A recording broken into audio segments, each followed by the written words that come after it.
Welcome to KBcast, the podcast for security executives, interviewing people from around the globe on how organizations can operate smarter and stay safer.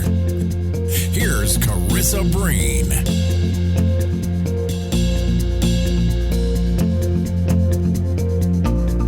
Today, I spoke with Philemon Zongo. We talked about cybersecurity scale-ups and growing businesses. We covered strategies to getting startups on board with security-first behaviour and getting executives to invest. We recorded this podcast remotely, and unfortunately there was a bit of crackling on the line. We don't think it detracts too much from the episode or the awesome content and advice Philemon put down.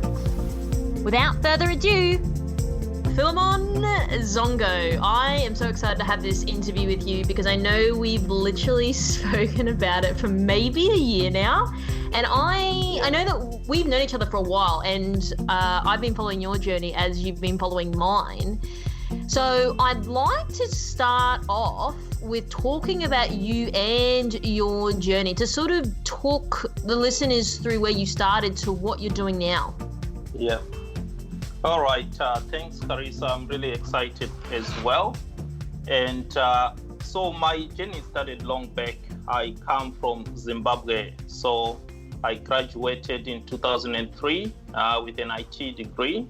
And then I worked in IT industry just for a internet services provider as a network engineer intern for about 2 years. But my desire was always to leave Zimbabwe because the economy wasn't doing great. So I did some studies and got a place at Deloitte.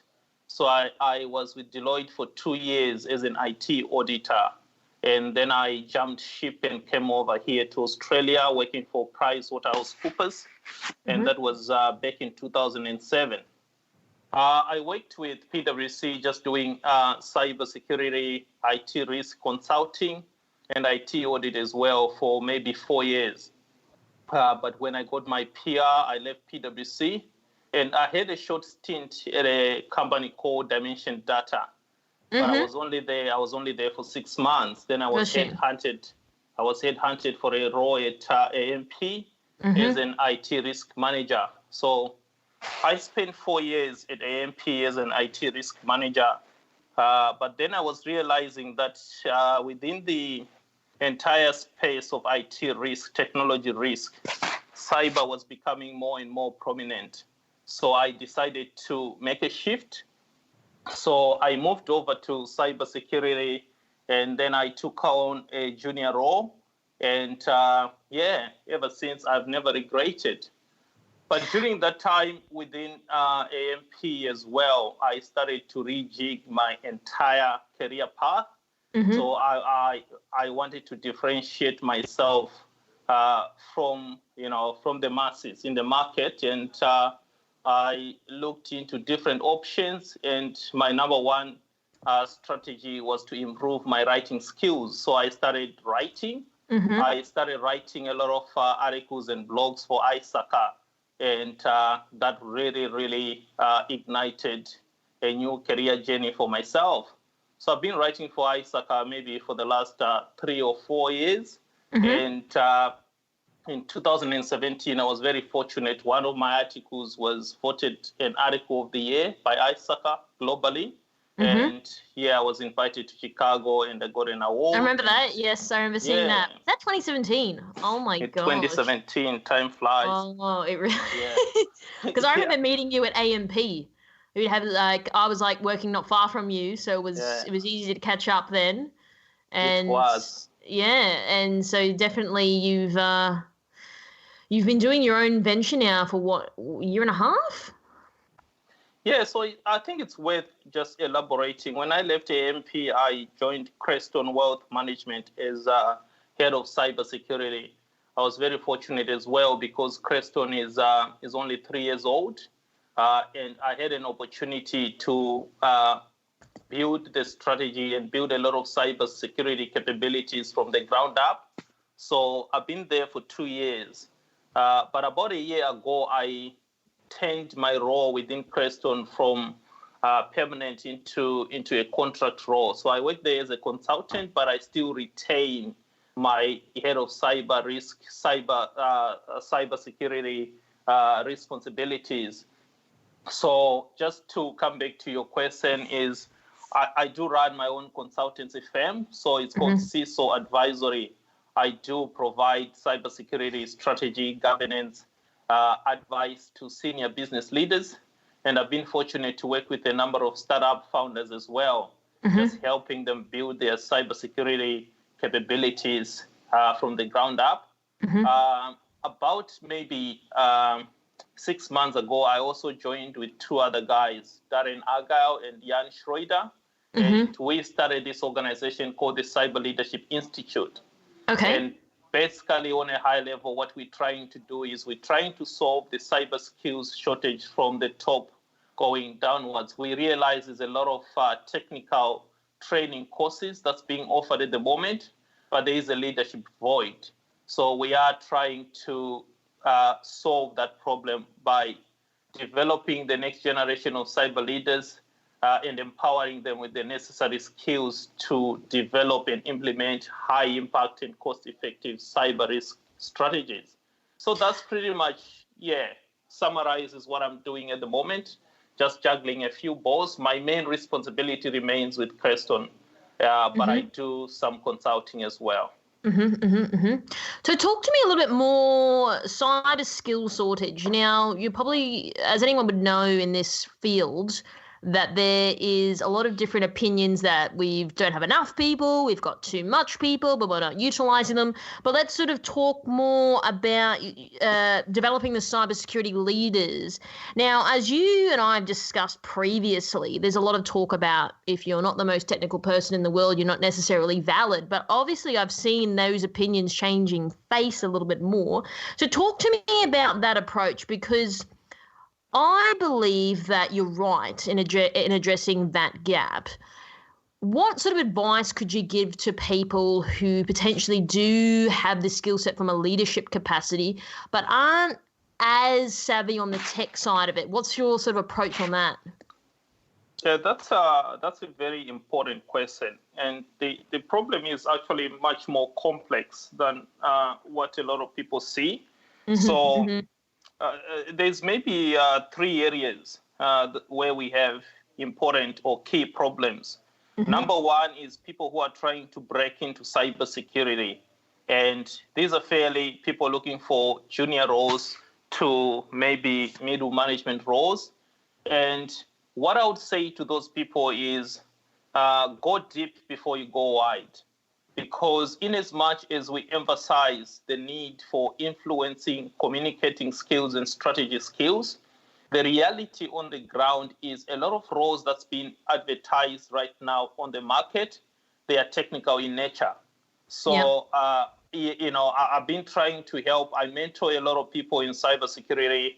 And over the last 2 years, we've been working on the soft skills and the influencing bits as well. But, when you look into the jobs that are out there, people are looking for cloud security engineers, they're looking for SOC analysts, they're looking for security operations managers, they're looking for, there's really a lot of those skills, a lot of roles that are looking for the soft skills at an entry level.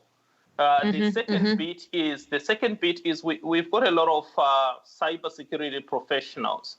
Architects, IT risk managers, IT security managers, who have done very well to get to where they are at the moment. But they're also facing a frustration because they want to proceed to the C-suite. They want to become chief information security officers. The reality, though, on the ground is the skills that got them to where they are at the moment will not take them to the C-suite. And even if they do, they will not thrive. And this is where we have a bigger void because, the skills that are required up there have to do with self-awareness, influencing, communicating, simplifying cyber risk for board level, board members. And those skills are not taught. When you do your CISSP, you do your CISM, or any other technical course, they don't teach those leadership skills. And that's a big void that we're seeing as well. Then maybe the last area as well is there's a lot of areas in cybersecurity that would benefit by moving people across different domains. People who have worked in new product development, people who have worked in marketing, they could easily come across into cybersecurity and really help, bridging that gap between the technical field and the business. And that's where we're seeing a big area as well. So, like I say, the problem is got those three different buckets to say, we definitely need influencing skills. We need business communicating skills. But if you're trying to break with an entry role, I would rather advise that you go deeper first. And then once you are in cybersecurity, you can always try to, build understand the business value chain and become more a holistic approach. Does that make sense?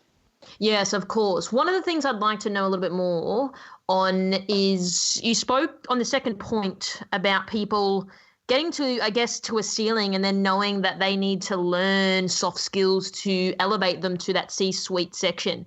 What I'd like to know is, why do you believe these certifications aren't teaching soft skills? And then secondly, why is there not a spotlight around that it's critical and paramount importance that people at the C-suite level need to be able to lead and influence people? And I feel the discussions that I do see online that people seem to not like that as much, and I don't know why that is. I don't know whether that's intimidated or they're threatened.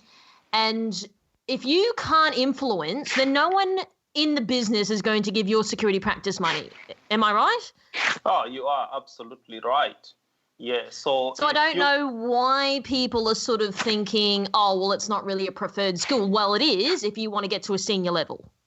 Yeah, it's definitely a preferred skill, and but there is a challenge. Like you say, I think the number one issue is change is difficult. So I think you understand that cybersecurity has got its roots in technology. So the people who have been working in cybersecurity for quite some time, like myself, like I said, I've been doing this for 15 years, working in IT and IT risk and cybersecurity. For you to just come up to me and say you now need to retrain. So this is not a problem that's unique to cybersecurity anyway. We see it with artificial intelligence, automation. A lot of business roles are being automated, and in call centers and stuff. The reality is people resist change because change is very difficult. You need to unwind, skills or routines that you have learned over years. And I think that's where the fundamental issue is, to say people need to have the self-awareness. And for you to have the humility to do away with your ego and say, what got me here, which was working 5 years ago, is no longer that relevant. I need to retrain myself in this leadership domain. And the big mistake that people think as well is you can maybe go to an offsite seminar for one day, a leadership offsite seminar, and then you immediately become a leader. These are the skills that you need to really work hard on. Business communication, writing. I've been writing myself for the last 3-4 years. I know writing is very, very difficult, very frustrating. But for me to be able to thrive within this very competitive industry, I know that I need to become a good writer. So I am willing to do the hard things so that my life may become easier in the future. So the fundamental issue here is cultural shift, because your traditional security person was someone who's got a roots in IT infrastructure. They used to build Active Directory. They used to build firewalls, intrusion prevention systems. All these technologies are still essential. And I think that's where we need to be very careful as well, because we are talking about the significance of the human factor. But what I fear is, this rhetoric as well, to say technology is not important is misplaced. It's a balance. Technology still plays a fundamental role, but if people want to get the significance they want. You want board attention, you need to be able to speak the language of the business. You need to understand the value chain. When you go and present your cybersecurity report to the board, they want to understand how does it really impact the bottom line, the share price, our regulatory compliance. That's what they care about. They don't really care if you go and say we stopped 7 million spam emails in the last They'll be week. like, what? Yeah, you did. But, what if you stop 8 million instead of 7 million? So, we need to be able to develop those skills. But like I said, developing the leadership communication skills that are required to thrive in the C-suite, it's not an overnight job. It takes time. You need to be patient. You need to be very you need to be very determined. You need to come up with a plan and work over it over time. So I think there is a lot of resistance in the market anyway to say, this has worked. It's no longer working. And so that need to retrain is there. But I don't think people have the humility to do away with their ego and adjust to market demands. It's a very interesting thought. Let's dive into security for tech startups. Now, I just want to preface this for everyone listening that we are talking about scale-ups.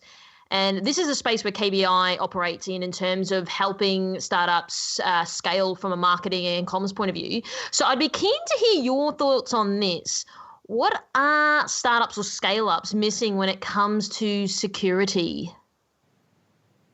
Yeah, really interesting point. So I wouldn't want to, I think I would like to maybe start emphasizing what the problem is, which is maybe your question anyway.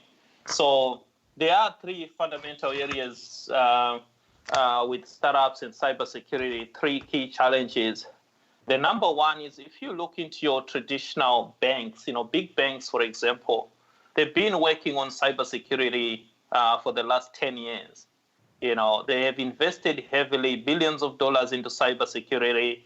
They have maybe thousands of people working within their cybersecurity functions. What's that done is the gap between your established enterprise and the startup in terms of cybersecurity capability has widened. So the startups don't have the capabilities that the big banks and big players have. And for that reason, it makes them softer target for cyber criminals. Cyber criminals, they prefer the path of least resistance because that's easier, that's cheaper, that's faster. So startups, more and more we're seeing cyber criminals, they prefer to target, poorly secured startups. And so their risk is rising. The other issue as well that we see is in terms of security does cost money. And I think that's one thing we need to be very careful with. And I see a lot of rhetoric as well to say you don't necessarily need to spend millions. Definitely you don't need to spend millions, but you still need to spend money. So the key issue that I find when I'm dealing with startups is their motivation is product functionality. They want to develop a product that works. And there's still this perception that security and functionality cannot coexist. So they prioritize functionality in front of security. And because they also have got limited funds, they are really failing to invest in cybersecurity. The last issue that I find when I'm dealing with startups as well is there is general lack of awareness as what's required in the market.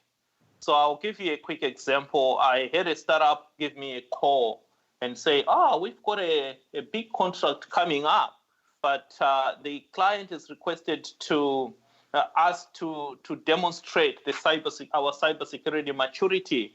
Are you able to come and help us develop some framework and policy so we can send back to the client? And I said, when is this needed? They said on Monday. And that was like Thursday. You know what I mean? Oh my gosh. Yeah. So the general lack of awareness as to what do they really need to build into their product, given their limited budgets. So I know that a lot of startups, they use their own money. They don't have, millions of dollars like large financial institutions, but they still need to do security. So I think those are the three key areas where I'm seeing a lot of issues to say their risk exposure is increasing because cyber criminals are targeting startups as a way to get into heavily fortified enterprises. Instead of going straight for a bank, they look around, they find there is maybe a startup that works from Bankstown, and they got remote access to this large institution. They don't have 2FA, they go in, and before you know it, it's game over. So the startups themselves have become a softer avenue for cyber criminals to breach into heavily fortified institutions. And the second issue, like I said, they don't have the money. And even if they do have the money, they prioritize speed to market and product functionality ahead of security. And then lastly, like I said, cybersecurity really costs money. For you to do a pen test, you need to pay someone, and they just don't have the money, or they don't have the knowledge. They don't know what needs to be done. So I think those are the key three challenges that I see when I deal with startups. So on the third point, you raised awareness in a market where should people be looking then? So if I'm a scale up, I know I need to do some level of security. What should I be Googling, looking online? Like, where would you sort of point people in that direction? That's a difficult question, So, yeah, it is a difficult question because, and that's a big problem we have. I don't have a straight up solution because a lot of security frameworks that have been developed, look into ISO framework, that's hundreds of controls. PCI is more than 200 controls.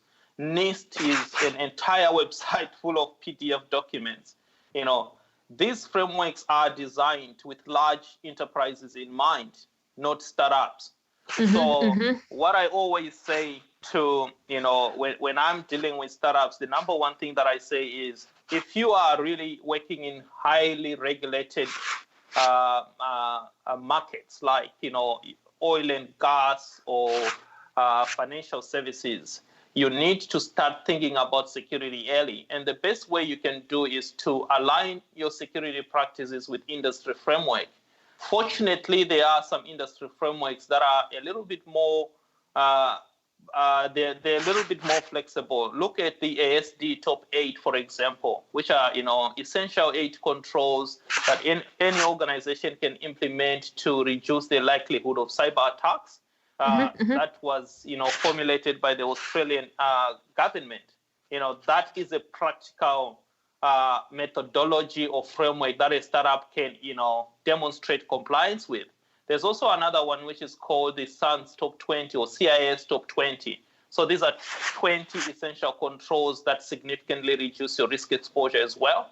So in as much as the majority of cybersecurity frameworks and standards were never developed with startups in mind, there is some which you can always use, because the whole idea here is you need to demonstrate to whoever you're doing business with that you care about security. And this is what I see always, because, if you don't think about your own security, how will you care about my data?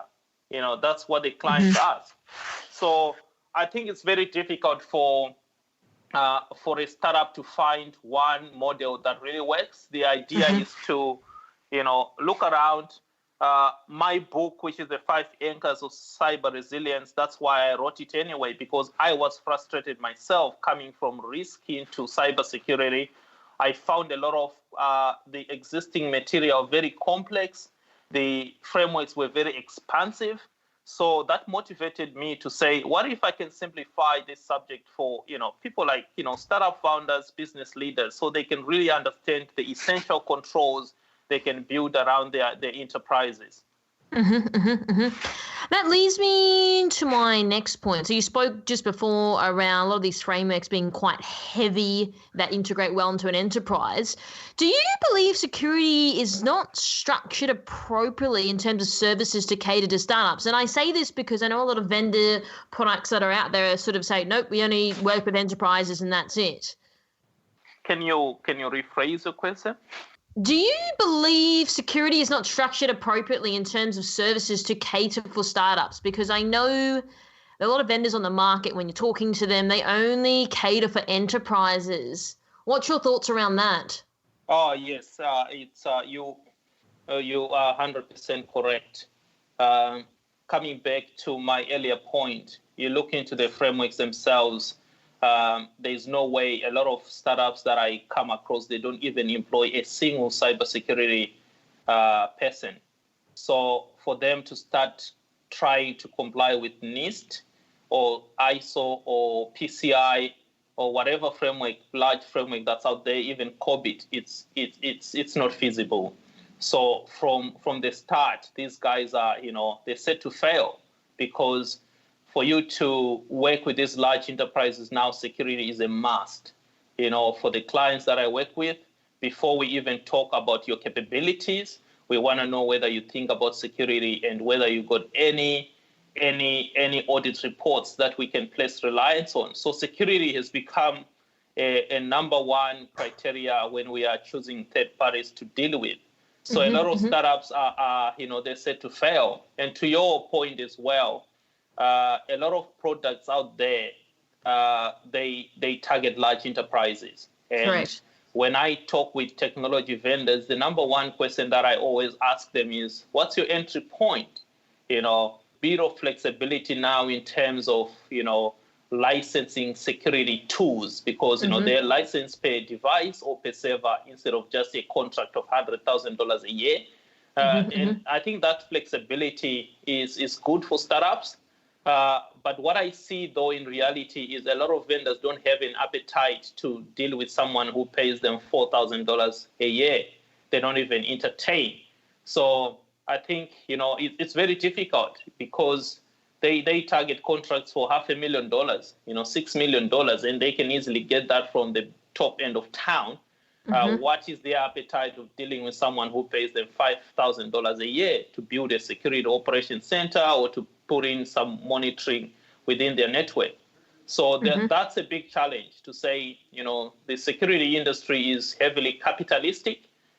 People are doing this for money. They're not doing this to protect the economy. There's not many products that are suited for startups. But like I said, with the pay-user model that's starting to emerge, and licensing security tools per server, or how much bandwidth you consume, traffic you consume into the devices, that flexible model will help startups in the future. But as we speak right now, that's difficult. So I think those are the two fundamental problems: the frameworks themselves, which they need to comply with. Even large enterprises, they fail to comply with those, let alone a startup that doesn't even employ a single cybersecurity person. And the security tools are expensive. And the entry point is normally up there. They want, 30 grand, 40 grand. And a lot of startups don't have that money. Do you think companies will start diversifying their services? Now, I know you said there's a lot of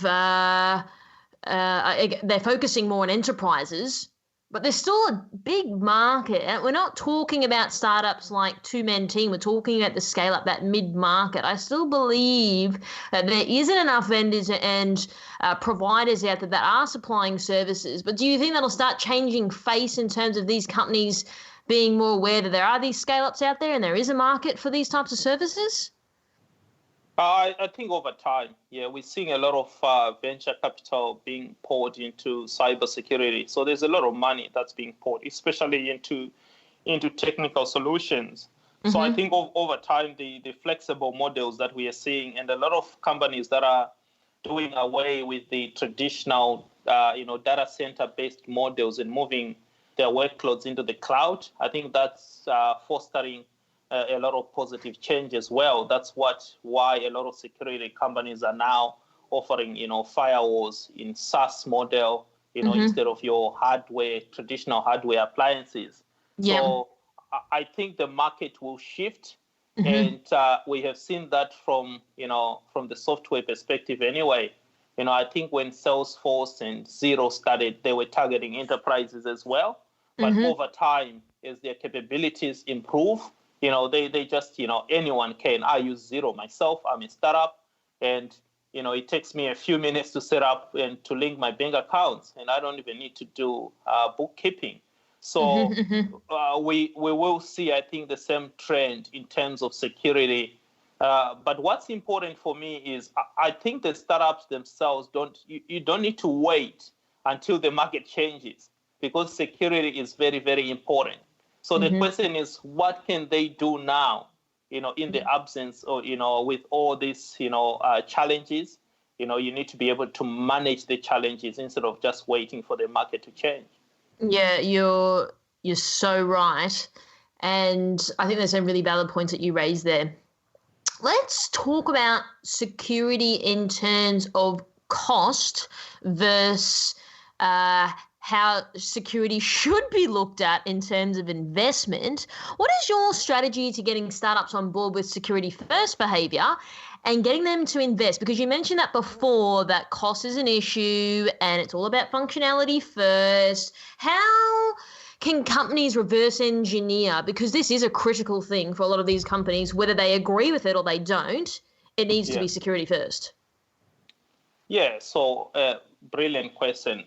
It all starts with security awareness. And the big challenge we see in the broader market, not talking about security, about startups, is, senior business leaders who have to make important investment decisions. The awareness in cybersecurity is very low. I think more than 90% of senior business leaders and corporate directors don't understand cybersecurity. So that's a big problem. So if we are going to deal with this issue about startups and cybersecurity, I think it all starts with education. For me, it's for, if you are a startup who is working in a heavily regulated industry, it's not a matter of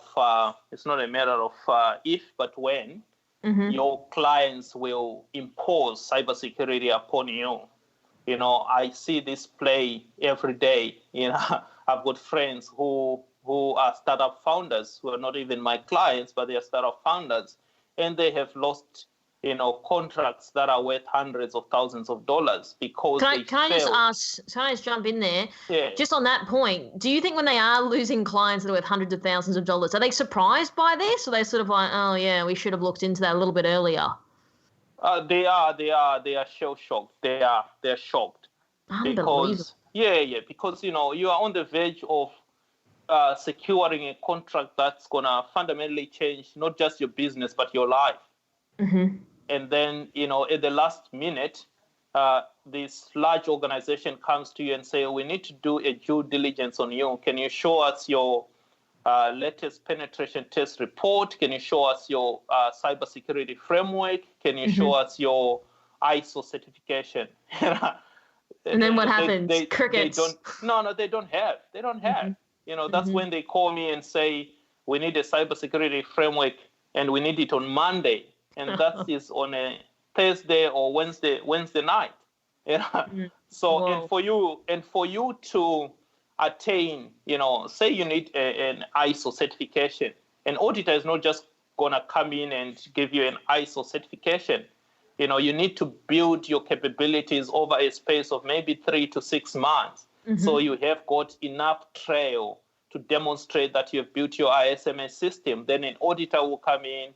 They will spend several weeks looking into your system. They will issue the ISMS certificate. That you can then issue to the large bank that's requiring you to demonstrate cybersecurity awareness. So a lot of them are really surprised because they only know about security when the client requests them to demonstrate their security. And to my earlier point is, to say, if you haven't even thought about your own security, how will you care about my security? And this is what the clients ask. And I think it's a fair question.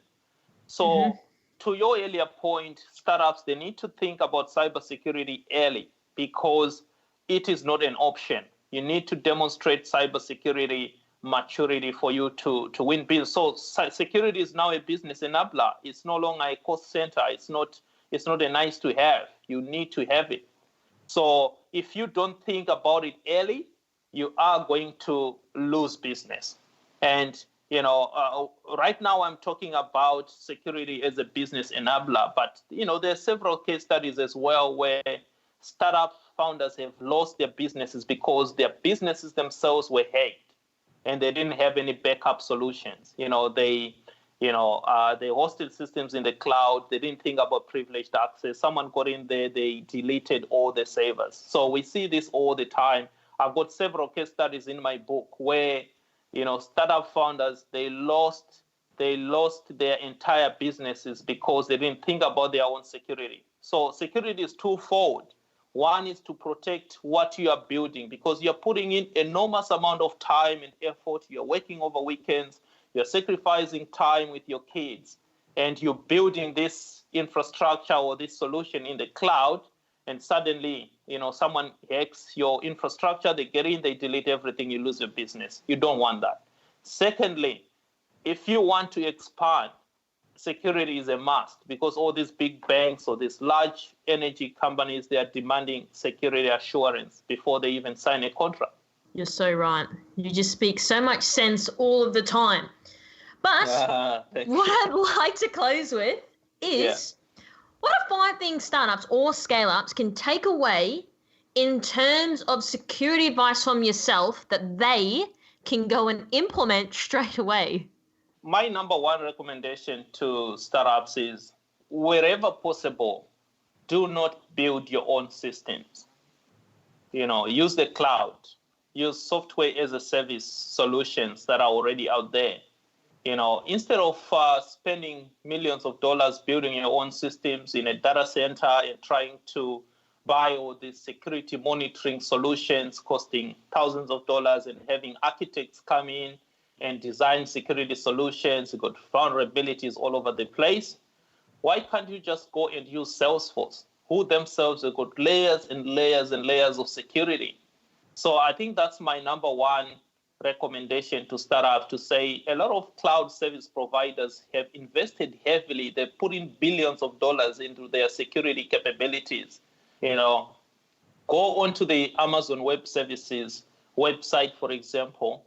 Amazon Web Services, their infrastructure as a service, they do have more than a dozen cybersecurity certifications. They've been certified by the US government.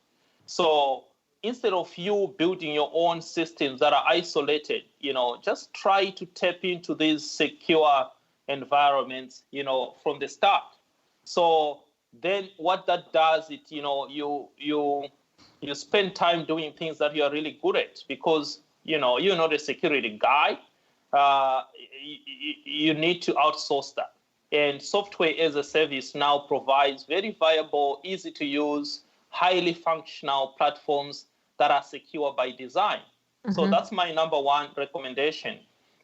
The second recommendation is think about security early. If you are listening to this podcast, I think that's a fantastic opportunity for you to maybe bring in a security consultant that are going to work with you to build, a very pragmatic cybersecurity framework. So they build a cybersecurity framework, a strategy, and some, baseline policies. Because sooner or later, your clients are going to request for these documents. If you don't have them, trying to go onto the internet and downloading some policies and changing, putting in your logo, is not going to work. These guys, it's not going to. And I see this all the time. Really? Yeah, of course. Because there's no integrity behind doing that. Okay, right. But my point is, it's very. Even if you do that, you will fail because these guys they've been auditing security frameworks. They can easily tell. They can tell. Yeah, of course. Yeah. Then so I talked about building a cybersecurity framework. A framework is one thing, but what's even more important is building a cybersecurity assurance model. So once you are pretty happy with your cybersecurity, bring in someone externally suitably qualified consultant to validate the effectiveness of your security controls. So there's quite a number of industry frameworks out there. I think my number one preference when I look into cybersecurity is called the SOC 2 Type 2 report. a framework that's been issued by the American Association of Public Accountants. So the SOC 2 Type 2 report is highly regarded. It might be difficult for very small startups because it's quite comprehensive as well. But please do something. Bring in someone to audit your systems and issue an independent audit report. So when your clients come in to do your due diligence, all you do is you say, Deloitte came in, EY came in, or these cybersecurity consultants came in. They looked into our security against this framework, and this is the audit report. That's going to save you a lot of time and money, because if you don't have this report, they will unleash their own auditors, and you're going to spend months, going through audit processes and fail at the end and lose the business anyway. So that's very important.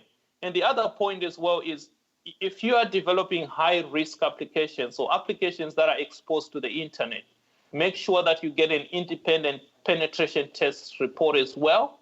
Bring in some, independent pen testers. They try to hack into your system, just using the same tactics that bad guys do.